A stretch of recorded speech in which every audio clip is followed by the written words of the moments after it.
Hari itu, Jeong Ji-an berada di kantor polisi karena ia memukul pria yang mencoba melakukan tindakan pelecehan seksual di kamar mandi wanita. Polisi tidak menahan Ji-an di penjara, melainkan cuma diberi nasihat untuk tidak main hakim sendiri. Ji-an diperbolehkan pulang dengan syarat harus dijemput walinya. Saat ia sedang menelpon pamannya yang bernama Jeong Ji-man, kita panggil saja Ji-man biar lebih mudah. Ternyata yang mengangkat teleponnya bukan Ji-man, melainkan polisi yang memberi kabar duka bahwa Ji-man sudah meninggal. Itu adalah hari yang buruk bagi Ji-an. Ketika di perjalanan, Ji-an mengingat perkataan terakhir pamannya tentang nomor induk siswa. 2201-9074. Setelah sampai di rumah sakit, Ji-an melihat jasad pamannya. Ia sedikit terkejut dengan luka di leher Ji-man. Polisi mengatakan itu bisa jadi karena bunuh diri. Polisi ini juga mengatakan akan dilakukan otopsi jika perlu, tapi Ji-an menolak untuk otopsi. Saat ingin pulang, Ji-an melihat tato di kaki pamannya. Setelah sampai rumah, Ji-an didatangi teman lamanya yang bernama Bae Jong-nim.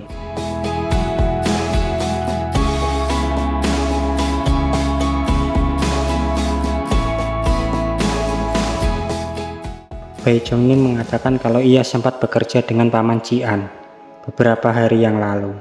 Kemudian Jong-nim lah yang pertama kali dihubungi polisi ketika Ji-man meninggal, karena Bae Jong-nim orang terakhir yang dihubungi Ji-an ketika masih hidup. Jong-nim datang untuk menghibur Ji-an. Malam pun tiba. Saat di rumah duka, teman-teman Ji-man datang untuk berbelasungkawa, termasuk beberapa orang asing pun datang di sana.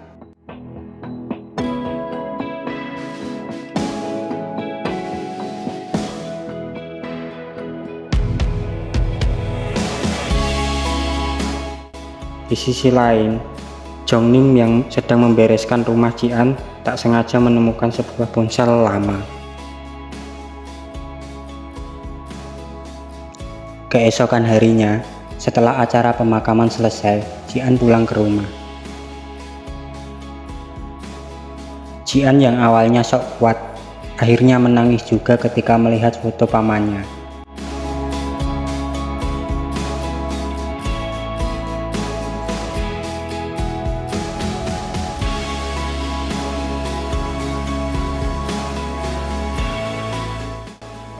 Tiba-tiba Jong-nim pun datang dan menenangkan Ji-an.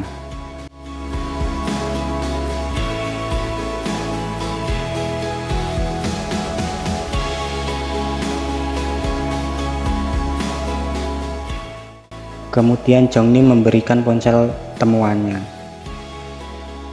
Alangkah terkejutnya Ji-an ketika melihat pesan yang masuk dan melihat saldo senilai 18 miliar won di rekening pamannya. Kemudian Ji-an meminta bantuan Jong-nim untuk menyelidiki web pamannya. Saat mencari tahu lebih dalam tentang web itu, mereka berdua berhasil masuk ke situs utamanya. Keduanya sangat terkejut ketika mengetahui bahwa Ji-man merupakan operator jual beli senjata ilegal. Tiba-tiba ada pesan masuk yang mengatakan kalau ia sudah mentransfer uangnya. Kemudian Ji-an membalas pesan tersebut. Lalu si pengirim anonim pun membalas dengan kalimat, "Jadi Jeong Ji-man mati, maka kau juga akan mati hari ini." Tak lama kemudian ada tamu yang datang. Di saat yang bersamaan, Ji-an mendapat pesan dari telepon Ji-man yang berbunyi, "Jangan sampai orang lain membunuhmu." Di episode 2, kita akan diperlihatkan masa kecil Ji-an. Kita juga akan diperlihatkan awal mula Ji-man bersama Ji-an waktu masih kecil. Semua itu bermula ketika Ji-an memecahkan vas bunga.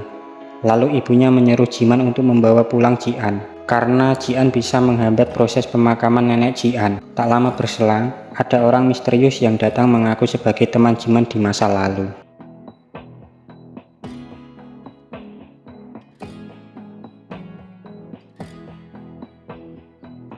Keesokan harinya, terlihat Ji-an mengobrol dengan Ji-man. Ji-man juga memberi pesan untuk Ji-an supaya jadi wanita yang kuat. 이제 할머니 죽었으니까 눈을 크게 뜨고 똑바로 바라줘야 해. Tiba-tiba ada telepon dari seseorang yang mengharuskan Ji-man ke rumah duka. Sebelum pergi, Jiman berpesan kepada Ji-an bahwa temannya akan datang untuk menemani Ji-an. Tapi sebelum ia masuk, jangan dibukakan pintu. Kasih orang itu teka-teki, kalau dia bisa menjawab, maka bukakanlah pintu. Ji-an kecil pun paham dengan instruksi pamannya. Beberapa saat kemudian, ada orang mencoba membuka pintu. Ji-an langsung melontarkan teka-teki itu, tapi tak ada jawaban dari luar. Orang itu berhasil membuka pintu. Ji-an kecil sangat ketakutan. Saat ingin masuk, tiba-tiba orang asing itu ditarik keluar dan dihajar. Ternyata orang itu adalah teman pamannya. Ia berhasil menjawab pertanyaan Ji-an dan menyeru Ji-an supaya tetap di dalam kamar apapun yang terjadi.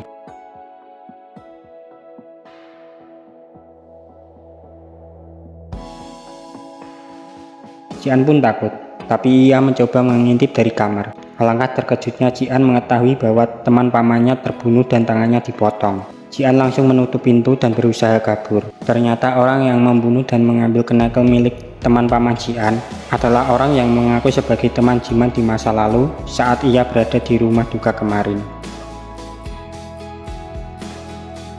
Ji-an yang berusaha kabur malah ditabrak mobil. Orang yang mengejar Ji-an pun berhenti. Saat di rumah sakit, ia mendengarkan percakapan perawat yang mengatakan kalau orang tua Ji-an terbunuh saat di rumah duka. Malam pun tiba. Ternyata orang ini masih mengejar Ji-an sampai ke rumah sakit. Ji-an berusaha kabur dan memasuki kamar mayat.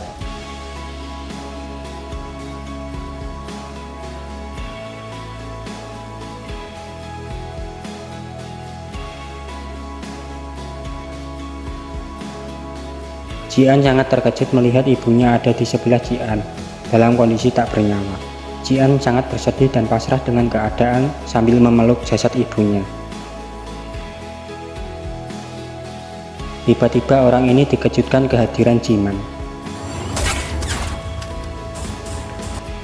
Akhirnya Jiman berhasil mengalahkan orang ini dan menyelamatkan Ji-an. Semenjak kejadian itu, mental Ji-an pun terganggu dan menyebabkan ia mengalami kebisuan sementara. Karena kebisuannya, Ji-an sering dirundung teman-temannya di sekolah. Di sisi lain, Jiman pun memberi pendidikan ekstrim kepada Ji-an. Jiman membiarkan keadaan apapun yang terjadi kepada Ji-an, supaya Ji-an bisa hidup mandiri dan jadi wanita yang kuat.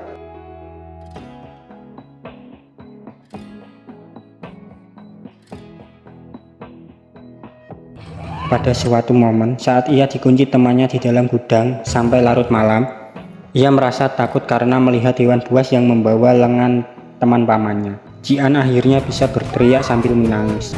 Kemudian Jiman menolong Ji-an. Semenjak kejadian itu, Ji-an bisa berbicara lagi.